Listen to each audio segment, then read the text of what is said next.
कांग्रेस के नेता मणिशंकर अय्यर की बेटी इन दिनों सुर्खियों का विषय बनी हुई हैं।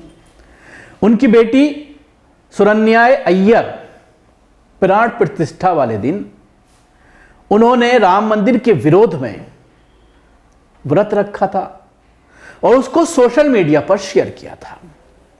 उसके बाद चौतरफा उनकी जो है लोगों ने आलोचना की, लेकिन कल एक मामला यह सामने आया, आज के अखबारात में आपने देखा होगा कि उनके खिलाफ RWA रेजिडेंस वेलफेयर एसोसिएशन के जो जनरल सेक्रेटरी हैं, उन्होंने एक नोटिस जारी कर अपने इलाके से मकान खाली करने को कहा है कि हम आपको इस इलाके में नहीं रहने देंगे। ये उनके जरिए कहा गया है।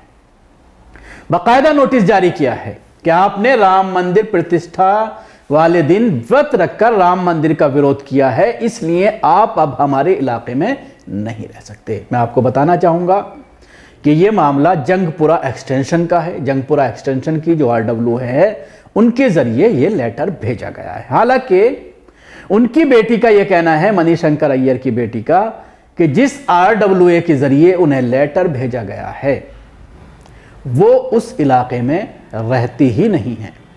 ये बात उन्होंने सोशल मीडिया पर शेयर की है। उसके अलावा कुछ लोग आज उनके घर पर भी पहुंचे थे। शुरू में उन्होंने मीडिया कर्मियों से बात भी की है, उनको अपना बयान भी दिया है और ये बताया है कि किस तरह से अब मेरी लगातार आलोचना हो रही है, क्योंकि मणिशंकर अय्यर वो नेता हैं जो अक्सर हिंदूवादी संगठनों के निशाने पर रहते हैं।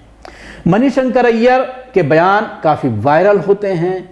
अभी पिछले दिनों कई साल पहले उन्होंने पाकिस्तान को लेकर जो बयान दिया था, उससे कांग्रेस पार्टी ही पूरी असमंजस में आ गई थी और कांग्रेस की लीडरशिप परेशान हो उठी थी, क्योंकि इलेक्शन के दौरान ये बयान उनके ज़रिए दिया गया था। 2019 में लोकसभा इलेक्शन के दरमियान ये बयान दिया गया था और उसके बाद कांग्रेस कहीं ना कहीं इस बयान को लेकर बैकफुट पर नजर आई थी। लेकिन अब उनकी बेटी की इस हरकत के बाद एक बार फिर मणिशंकर अय्यर चर्चा का विषय बने हुए हैं और मणिशंकर अय्यर के नाम पर सोशल मीडिया पर हिंदूवादी संगठनों के जरिए कांग्रेस पर निशाना साधा जा रहा है और यह मैसेज देने की कोशिश की जा रही है कि कांग्रेस राम मंदिर के विरोध में है।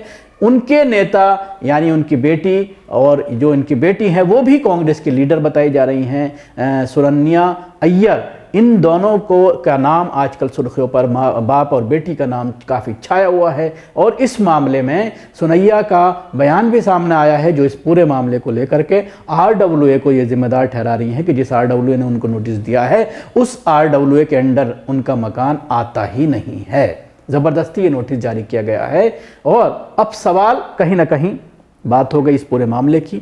अब सवाल ये खड़ा होता है कि क्या कोई RWA इस बुनियाद पर कि कोई किसी चीज का विरोध कर रहा है, इस बुनियाद पर क्या किसी को यह मजबूर किया जा सकता है कि वो अब उनके इलाके में नहीं रह सकते? क्या RWA के पास ये राइट है, ये पावर है कि वो किसी को भी ये आदेश दे दे कि तुम्हें यहां से मकान बेचना पड़ेगा? अब सवाल ये खड़ा होता है। प्रधानमंत्री नरेंद्र मोदी बजट सेशन के पहले दिन जब पार्लियामेंट में पहुंचते हैं तो जबरदस्त उपदेश दिए जाते हैं उनके जरिए लोकतंत्र के लेकर। और उससे एक दिन पहले पंजाब में जो पूरी घटना होती है, लोकतंत्र का जो कत्ल होता है, खुलेआम जो धांधली की जाती है चंडीगढ़ के मेयर के चुनाव में, वो जग जाहिर है। तमाम लोगों ने उसको देखा। कल कांग्रेस ने उसको लेकर के विरोध प्रदर्शन किया और कल यानी 2 तारीख को आम आदमी पार्टी भी उसको लेकर के विरोध प्रदर्शन करने वाली है। लेकिन प्रधानमंत्री नरेंद्र मोदी जब पार्लियामेंट में पहुंचते हैं तो लोकतंत्र पर भाषण देते हैं, देश के लोकतंत्र की खूबियां बताते हैं। जब अमेरिका जाते हैं तो कहते हैं दुनिया में सबसे ज्यादा लोकतंत्र और सबसे बड़ा लोकतंत्र भारत का है, सबसे ज्यादा मजबूत लोकतंत्र भारत का है। लेकिन सैकड़ों मिसालें मिल जाएंगी कि किस तरह से लोकतंत्र की हत्या की जा रही है। ये एक छोटी सी मिसाल थी जो मैंने दी।